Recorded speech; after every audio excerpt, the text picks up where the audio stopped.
My sister snatched the paper away, her lips curling into a satisfied smile. My mother gave me one last look, not of love, not of regret, but of triumph. Then she turned away, as if I no longer existed. That was the moment something inside me shifted.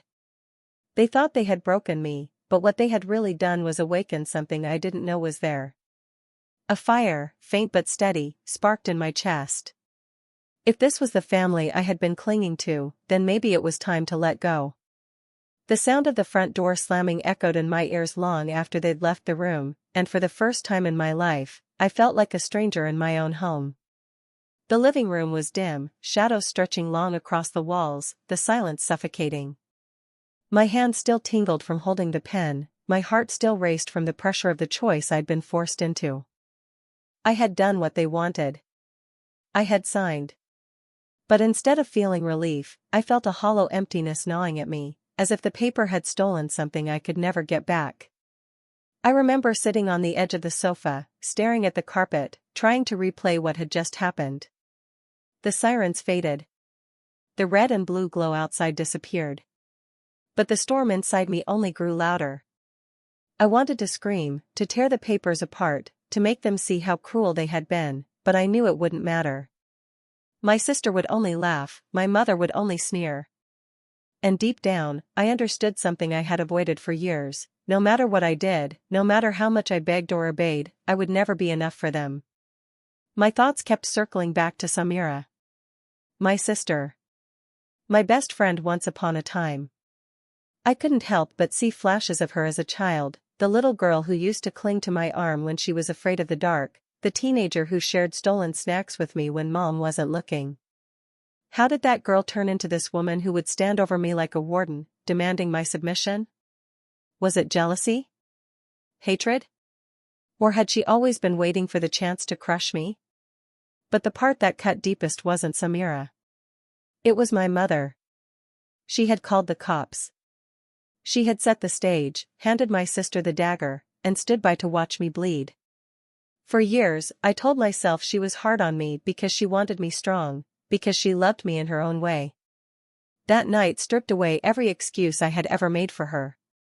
Love doesn't drag your child to the edge of ruin. Love doesn't demand obedience at the cost of dignity. Love doesn't smile when you're suffering. Hours passed in a blur. I must have sat there frozen, replaying the same moments over and over, until my body finally moved on its own. I stumbled into my room, locked the door, and collapsed onto the bed. My pillow muffled the sound of my sobs, but I didn't care anymore. I let myself cry until the tears ran dry and exhaustion pressed down on me like a heavy blanket. When morning came, sunlight streamed through the blinds, harsh and unforgiving. I looked in the mirror and barely recognized the woman staring back. Her eyes were swollen, her face pale, but there was something else, something I hadn't seen before. A sharpness. A steel glint that hadn't been there the night before. I had been broken, yes, but I had survived. And sometimes, surviving is the first act of rebellion. That day I packed a small bag. Just the essentials: clothes, documents, a few personal things I couldn't bear to leave behind. I didn't tell anyone I was leaving. I didn't write a note. I didn't owe them explanations anymore. With every item I folded into that bag, I felt lighter, as though the house that had been my prison for years was finally releasing me. Walking out the front door felt like walking into another life. The air was different outside, sharper, cleaner, even though it was the same street I had walked 1,000 times before. For the first time in years, the weight of their control wasn't on my shoulders. I didn't know where I was going, and I didn't care. All I knew was that anywhere had to be better than here. The days that followed were hard. I slept on a friend's couch, ate little, and cried often. There were nights I wondered if I had made a mistake, if I should have stayed and kept trying to win their love. But every time I pictured my mother's sneer, my sister's satisfaction, I knew I couldn't go back. I couldn't unsee who they truly were. Slowly, painfully, I began to rebuild myself. I got a small job at a cafe, not glamorous but enough to keep me afloat.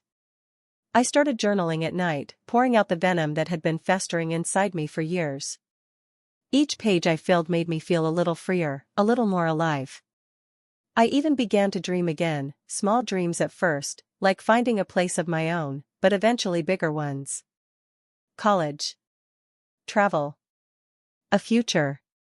And through it all, one truth kept echoing in my mind: family isn't defined by blood. Family is defined by love, by respect, by kindness. If the people who gave me life couldn't offer me that, then they didn't deserve me. Looking back now, I can see that night for what it was. Yes, it was the night they cornered me, humiliated me, forced me to sign my fate. But it was also the night I realized I had a choice. I could stay chained to them, forever begging for scraps of love, or I could walk away and create a life where I was enough. I chose me. And that decision, painful as it was, became the foundation for everything that followed. Every step I've taken since has been rooted in that moment of betrayal. They thought they had crushed me. But really, they had set me free. Because sometimes, the people who try hardest to break you are the ones who hand you the hammer to build yourself again.